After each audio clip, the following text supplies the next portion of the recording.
नमस्कार दोस्तों। हजारों वर्षों से लोगों का विश्वास रहा है कि नक्शों में कोई जादुई शक्ति नहीं अपितु अल्लाह ताला की कोई करामात है।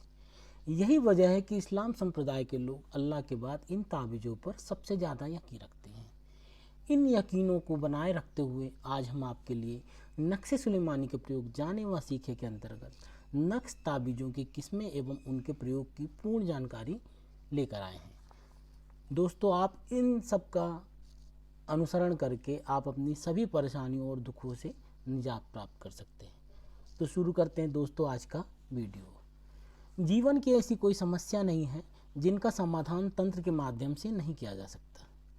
सभी धर्मों में किसी न किसी रूप में तंत्र शास्त्र प्रचलित है। हमारे यहाँ हिंदू और इस्लाम धर्म में सर्वाधिक तंत्र मंत्र यंत्र का प्रयोग किया जाता है। इस्लाम तंत्र में नक्श ताबीज़ का अत्यधिक प्रचलन है। प्राचीन मिस्र में भी इन ताबीज़ों का बेइंतहा प्रचलन था। लोग अल्लाह ताला के बाद इन नक्श पर सर्वाधिक विश्वास रखते हैं। दोस्तों, ये नक्श 4 प्रकार के होते हैं: आतिशी, बादी, आबी तथा खाकी नक्श। इसके अलावा भी 5 प्रकार का नक्श पुष्टिकरण या सात्विक नक्श होता है, जिसका प्रयोग मूलतः कम होता है। आइए दोस्तों, अब हम इन नक्शों को कैसे बनाना है और इनकी क्या प्रयोग विधि है इसके बारे में जानते हैं। आतिशी नक्श। ये नक्श शत्रुता, द्वेष, वेरभाव, लड़ाई झगड़ा और जीवा स्तंभन आदि के लिए निर्मित किया जाता है। इन्हें कागज, मृगशाला अथवा अन्य किसी वस्तु पर लिखकर अग्नि, चूल्हा, भट्टी या तंदूर में दफना दिया जाता है। इन नक्शों को प्रथम खाने से ही लिखना प्रारंभ करना चाहिए। आतिशी नक्श भरते समय पूर्व की ओर मुंह करके घुटने के बल बैठना चाहिए और बैठने की जगह किसी तंदूर या भट्टी के निकट ही होना चाहिए। बादी नक्श। ये नक्श प्रायः आकर्षण, सम्मोहन, वशीकरण तथा खोए हुए व्यक्ति को घर वापस लौटाने के लिए बनाया जाता है। इस प्रकार के नक्शों को लिखकर किसी पेड़ अथवा ऊंचे स्थान पर इस प्रकार से लटकाना चाहिए कि वे हवा में हिलते रहें। इन नक्शों को चौथे खाने में लिखकर आरंभ करना चाहिए। पश्चिम की ओर मुंह करके ऊंची जगह पर बैठकर ही इन नक्शों को बनाया जाता है। आबी नक्श। आबी नक्श रोगी की स्वस्थता, उन्नति, सफलता प्राप्ति तथा कैदी की रिहाई के लिए बनाया जाता है।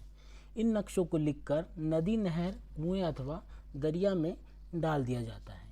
इन्हें 6वें खाने से लिखकर भरना आरंभ करना चाहिए और किसी सुनसान एवं एकांत स्थान पर उत्तर दिशा की ओर मुंह करके उकड़ू अथवा पैरों के बल बैठकर तथा पास में अगरबत्ती जलाकर इन्हें लिखा जाता है। खाकी नक्श। इस प्रकार के नक्शों का प्रयोग शत्रु को नाश करने के लिए बनाया जाता है। इन्हें लिखने के पश्चात शत्रु के दरवाजे, कब्रिस्तान, चौराहे, शमशान या पहाड़ आदि में दबा दिया जाता है। इन नक्शों को दूसरे अथवा 7वें खाने से लिखना आरंभ करना चाहिए। पास में जलती हुई हींग रखकर तथा कागज को बाईं जांघ पर रखकर फिर हाथ में कलम तथा मुंह में तिल रखकर महीने के आखिरी दिनों में कृष्ण पक्ष में ही नक्शों को लिखना चाहिए। नक्श लिखने के लिए तेल एवं सिरका युक्त स्याही का ही उपयोग करना चाहिए। दोस्तों, ये थी 4 नक्श और उनकी प्रयोग विधि। इन प्रयोगों को शुरू करने के पहले आप पाक साफ हो जाएं, स्वच्छ वस्त्र पहनकर इत्र आदि लगाकर निश्चित आसन पर बैठकर ही नक्श तथा ताबीज़ का निर्माण करें। नक्श लिखते समय ना तो अपने स्थान से उठे और ना ही मन में कोई अपवित्र विचार लाएं।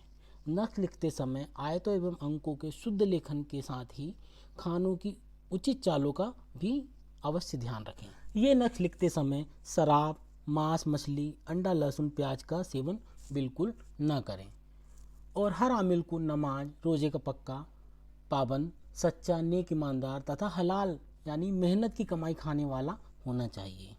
ईमान बेचकर अमल करने वाले पर अल्लाह कभी मेहरबान नहीं होता और ना ही उसे सहयोग करता है। अमल के उसूलों का कड़ाई से पालन करने वाला योग्य आमिल इस्लामी तंत्र का सच्चा सेवादार होता है। दोस्तों, ये थी नक्श की किस्में और उनकी प्रयोग विधियाँ और सावधानियाँ। आप स्वयं या किसी जानकार के सानिध्य के साथ इन प्रयोगों को बताए गए दिशा निर्देश के हिसाब से कर सकते हैं और कोई कठिनाई या परेशानी आए तो आप हमें कमेंट बॉक्स में जाके बता सकते हैं। तंत्र मंत्र यंत्र से सुसज्जित अगले वीडियो में फिर आपसे मुलाकात होगी दोस्तों। तब तक के लिए खुदा हाफिज।